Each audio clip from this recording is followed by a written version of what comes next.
సవరణ బిల్లు 2024 కు మోదీ కేబినెట్ ఆమోదం తెలిపింది. సంయుక్త పార్లమెంటరీ కమిటీ రూపొందించిన నివేదిక ఆధారంగా రూపొందించిన సవరణ బిల్లును ఆమోదించింది కేంద్ర మంత్రివర్గం. రెండో దఫా బడ్జెట్ సమావేశాల్లో ఈ బిల్లును పార్లమెంట్లో ప్రవేశపెట్టనుంది కేంద్ర ప్రభుత్వం. వక్ఫ్ బిల్లుపై జేపీసీ రిపోర్టును ఈ నెల 13న ఉభయ సభల్లో ప్రవేశపెట్టింది మోదీ సర్కార్. బీజేపీ సభ్యులు సూచించిన 14 సవరణలతో జేపీసీ ముసాయిదా చట్టాన్ని తీసుకువచ్చింది. దీనిపై విపక్ష ఎంపీలు తీవ్ర స్థాయిలో అభ్యంతరం వ్యక్తం చేశారు. తమ డిసెంట్స్ నోట్స్ ను పక్కన పెట్టేశారని ఆక్షేపించారు. ఈ క్రమంలో స్పందించిన కేంద్ర హోంమంత్రి అమిత్ షా డిసెంట్స్ నోట్స్ ను డ్రాఫ్ట్ బిల్లుకు జత చేయడానికి తమకు అభ్యంతరం లేదని లోక్సభలో స్పష్టం చేశారు.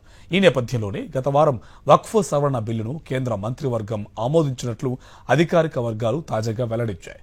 మార్చి 10న ప్రారంభం కానున్న రెండో దఫా బడ్జెట్ సమావేశాల్లో ఈ బిల్లు పార్లమెంటు ముందుకు రానుంది.